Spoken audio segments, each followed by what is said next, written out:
मंडळी नमस्कार. टायटल आणि थंबनेल बघून तुम्हाला विषयाचा अंदाज आला असेल. महाराष्ट्रामध्ये सध्या एकाच बाबाची चर्चा आहे, तो म्हणजे नाशिकचा अशोक खरात नामक भोंदू बाबा.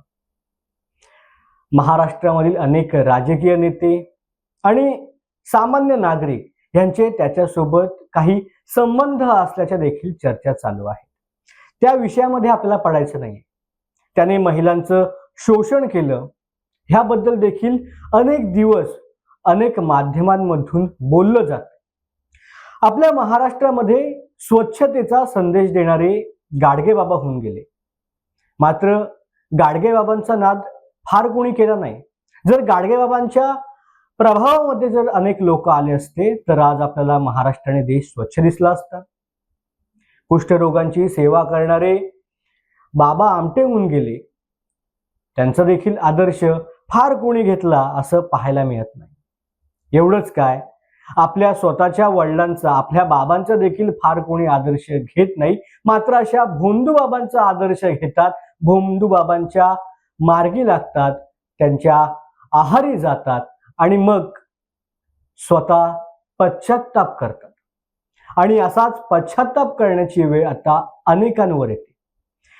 मात्र भोंदू बाबा अशोक खरातच्या व्हिडिओ जेव्हा सोशल मीडियावरती लीक व्हायला लागल्या तेव्हा अनेकांनी मीम्स चालवले की हे माध्यम जे आहेत ते ब्लर करून व्हिडिओ टाकते. स्वतः मात्र HD फॉर्मॅटमध्ये व्हिडिओ बघत असतील, मात्र लोकांना चेहरे ब्लर करून व्हिडिओ दाखवले जात आहेत, बातम्या चालवल्या जात आहेत. अशा प्रकारचे मीम्स जोक तयार झाले. मात्र त्यानंतर आता एक नवीन व्यवसाय सुरू झाला. सोशल मीडियावरती अशोक खरातच्या अश्लील व्हिडिओ आता 15 ते 20 रुपयांमध्ये मिळू लागलेत.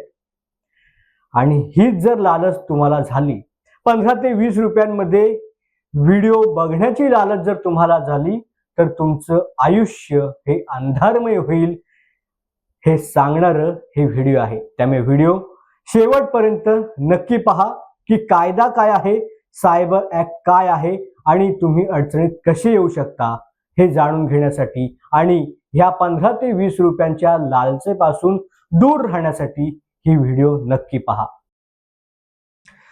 नाशिकमधील भोंदू बाबा अशोक खरातच्या ह्या अश्लील व्हिडिओ, त्याने महिलांचं शोषण कसं केलं, ह्या व्हिडिओ तब्बल 15 ते 20 रुपयांच्या माफक दरात आता सोशल मीडियावरती विकत भेटायला लागले.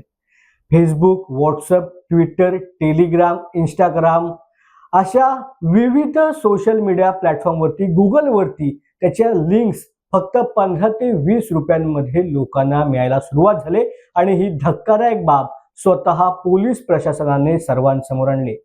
4650 लिंक्स अजूनपर्यंत सायबर सेल डिपार्टमेंटने डिलीट केलेले आहेत. म्हणजे किती मोठ्या प्रमाणात ह्या व्हिडिओ स्प्रेड होत आहेत, विकल्या जात आहेत याचा अंदाज तुम्हाला आहे. ह्या व्हिडिओ स्प्रेड झाल्यावरती अनेक महिलांची ओळख पटली, त्यांचे चेहरे सर्वांसमोर आले आणि महिलांना आता मानसोपचार तज्ञांच्या माध्यमातून उपचार घ्यावे लागत आहेत. त्यांना मोठ्या प्रमाणात मानसिक धक्का बसलाय. महिलांवर देखील अन्याय झालाय. त्यांना देखील कोणत्याही गोष्टीची कल्पना नव्हती. त्यांना देखील भुलवून त्यांच्यावरती अन्याय केला गेलाय, त्यांचं शोषण केलं गेलंय. मात्र आपण काय करतोय? भोंदू बाबा अशोक खरातने महिलांचं शोषण केलं, मात्र त्याने ते शोषण कसं केलं हे पाहण्यासाठी आपण आपली लालसा मिटवण्यासाठी त्या व्हिडिओ स्प्रेड करतोय, शेअर करतोय, डाउनलोड करतोय आणि आपण देखील नकळत त्या महिलांचं शोषण करतोय. आता ह्यासाठी काय ऍक्ट आहे तो देखील समजून घेऊया. डिजिटल व्यवहारांचा सापळा कसा असतो ते देखील प्रामुख्याने समजून घेणं अत्यंत महत्वाचं आहे. जेव्हा एखादी व्यक्ती असे व्हिडिओ मिळवण्यासाठी UPI किंवा इतर ऑनलाईन माध्यमातून 20 रुपये देते तेव्हा ती स्वतःच्या हाताने स्वतःचा डिजिटल पुरावा निर्माण करत असते. प्रत्येक ट्रान्झॅक्शनचा एक युनिक ID असतो जो तुमच्या बँक खात्याशी आणि मोबाईल नंबरशी जोडलेला असतो. सायबर पोलीस अशा व्यवहारांचा ट्रॅकिंग करून संबंधित व्यक्तीपर्यंत सहज पोहोचू शकतात. त्यामुळे केवळ 20 रुपये तर दिले कोणाला काय समजणार हा विचार करणं तांत्रिकदृष्ट्या अत्यंत चुकीचा आणि धोकादायक आहे. आता डिजिटल कायदा काय सांगतो हे देखील समजून घ्या. भारतीय माहिती तंत्रज्ञान कायदा 2000 मध्ये अशा प्रकारच्या कृत्यांसाठी कडक तरतुदी आहेत. कलम 67 इलेक्ट्रॉनिक माध्यमांमधून आक्षेपार्ह किंवा कामुक मजकूर प्रकाशित करणे किंवा प्रसारित करणे हा गुन्हा आहे. पहिल्यांदा हा गुन्हा केल्यास 3 वर्षापर्यंत तुरुंगवास आणि 5 लाख रुपयापर्यंतचा दंड होऊ शकतो. कलम 67A प्रसारित केलेला मजकूर हा लैंगिक कृत्यांशी संबंधित असेल तर 5 वर्षांपर्यंत तुरुंगवास आणि 10 लाख रुपयापर्यंत दंड होऊ शकतो. हा गुन्हा अजामीन पात्र श्रेणीमध्ये येतो.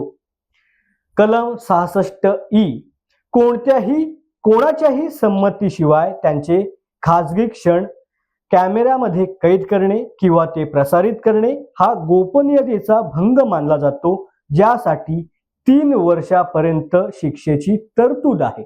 आता तुम्ही म्हणाल की आम्हाला एखादी व्हिडिओ ही व्हॉट्सअपच्या माध्यमातून आली, आम्ही ती डाउनलोड केली, आम्ही ती बघितली आणि आम्ही पुढे फॉरवर्ड केली तर काय? तो देखील एक गुन्हा आहे. कसा ते देखील समजून घेऊया. नाशिक सायबर सेल आणि राज्यभरामधील पोलीस यंत्रणा या प्रकरणावरती बारीक लक्ष ठेवून आहे. व्हिडिओचा मूळ स्रोत शोधण्यासोबत जे लोक हे व्हिडिओ विकत घेत आहेत किंवा व्हॉट्सअप ग्रुपमध्ये फॉरवर्ड करत आहेत त्यांची यादी तयार केली जाते. केवळ व्हिडिओ पाहणेच नाही तर तो आपल्या मोबाईलमध्ये सेव्ह करणे म्हणजे स्टोरेज करून ठेवणे हा एक पुरावा नष्ट करण्याच्या किंवा गुन्ह्यामध्ये सामील असल्याच्या संशयावरून कारवाईस पात्र ठरणारा गुन्हा आहे. भोंदू अशोक कुमार खरात याचे जवळजवळ 67 व्हिडिओ हे व्हायरल झालेत. विशेष तपास पथकाच्या सायबर सेलने व्हायरल झालेल्या 4750 लिंक शोधून त्या नष्ट केल्या. त्यामुळे आता 20 रुपयांचा हा व्यवहार तुम्हाला आयुष्यभरासाठी या अंधाऱ्या कोठडीमध्ये पाठवू शकतो. त्यामुळे महाराष्ट्रामधील तमाम नागरिकांना आमची विनंती आहे, जर तुम्हाला अशा कोणत्याही प्रकारची लिंक आली तर ती लिंक डिलीट करून टाका. कोणालाही फॉरवर्ड करू नका. कुठेही तुम्ही सोशल मीडियावरती सर्च करू नका. आणि जर व्हिडिओ आला तर लगेच डिलीट करा. डाउनलोड करू नका. फॉरवर्ड देखील करू नका. कारण अशोक खरातने जे महिलांसोबत केलेलं आहे ते पाप आहे, महिलांचं शोषण आहे आणि तेच तुम्ही बघताय, त्याचा तुम्ही आनंद घेणार असाल तर ते देखील एक प्रकारचं कृत्य हे नीच असणार आहे, ते देखील पाप असणार आहे आणि तुम्ही देखील गुन्ह्यासाठी पात्र असणार आहात. तुर्तास ह्या व्हिडिओमध्ये वेळ झाली इथेच थांबायची. पुन्हा भेटू नवीन विषयामध्ये. धन्यवाद.